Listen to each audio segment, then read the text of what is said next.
பல பேர்கிட்ட கையெழுத்து வாங்கி, லட்சக்கணக்கான பேர்கிட்ட கையெழுத்து வாங்கி அதை சூறையாடி எங்கே பார்த்தாலும் சிதறி கிடக்குது இந்த மாநாட்டில்.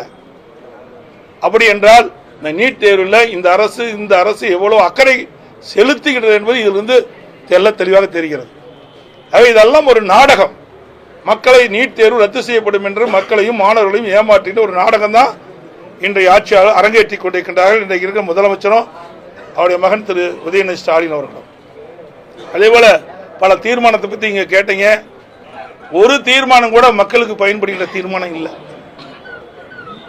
எல்லாமே அவர்களுடைய புகழ் பாடுகின்ற தீர்மானம் தான் இருந்த ஒழிய இளைஞர் திமுகவுடைய இளைஞர் மாநில மாநாட்டில் நிறைவேற்றப்பட்ட தீர்மானங்கள் எந்த தீர்மானம் மக்களுக்கு நன்மை பயக்கக்கூடிய தீர்மானமாக இருந்தது?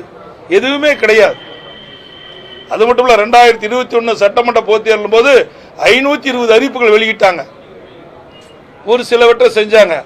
ஆனா இன்றைய முதலமைச்சரும் அவருடைய சக அமைச்சர்களும் இன்றைக்கு இருக்கிற விளையாட்டுத்துறை அமைச்சர் திரு உதயநிதி ஸ்டாலின் அவர்களும் 100% நிறைவேற்றப்பட்டதாக பச்சை பொய்யை இன்றைக்கு மக்களிடத்திலே பரப்பிக் கொண்டிருக்கின்றார்கள்.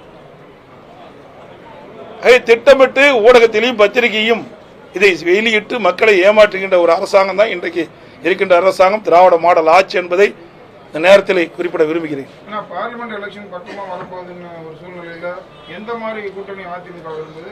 நிச்சயமாக கூட்டணி அமைகின்ற பொழுது உங்களை எல்லாம் அழைத்து பேசுவோம். அது எப்படி வெளிக்கிற சொல்ல முடியுமா?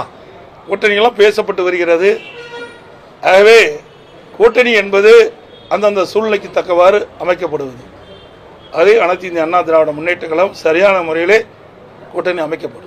தேர்தல் அறிக்கை தயாரிக்கும் பணி தொடங்க போறாங்க. ஆமா, இதுல வந்து மாநில நாளை தினம் அனைத்து இந்திய அண்ணா திராவிட முன்னேற்ற கழகம் தலைமை அறிவிக்கப்பட்ட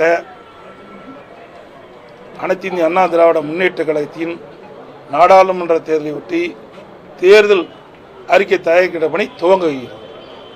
இதுல மாநில உரிமை மீட்பு அப்படிங்கிற ஒரு விஷயத்தை திமுக முன்வச்சிட்டு இருக்காங்க. இதுல அதிமுகவுடைய நிலைப்பாடு, அதாவது தேர்தல் அறிக்கை தயாரிக்கின்ற பணி இப்போ சொல்லிட்டா அது ரகசியமே இருக்காது. மாநில உரிமை மீட்பு எதையுமே இப்ப சொல்ல முடியாது. தேர்தல் அறிக்கை எல்லா பத்திரிகையும் அழைத்து கொடுக்கப்படும். தேர்தல் அறிக்கை தயாரிக்கின்ற பணி இப்பொழுது ஆரம்பிக்கப்பட்டுகின்றது. எங்களுடைய தேர்தல் அறிக்கை குழு அந்த பணியை துவங்கி இருக்கின்றது. நாளை தினம் அது சிறப்பாக நடைபெறும். நீங்கள் எண்ணுகின்ற அளவிற்கு மக்களுக்கு எது நன்மை கிடைக்கின்றவோ, எது நம் உரிமை மீட்போமோ அதையெல்லாம் அதில் இடம்பெறும்.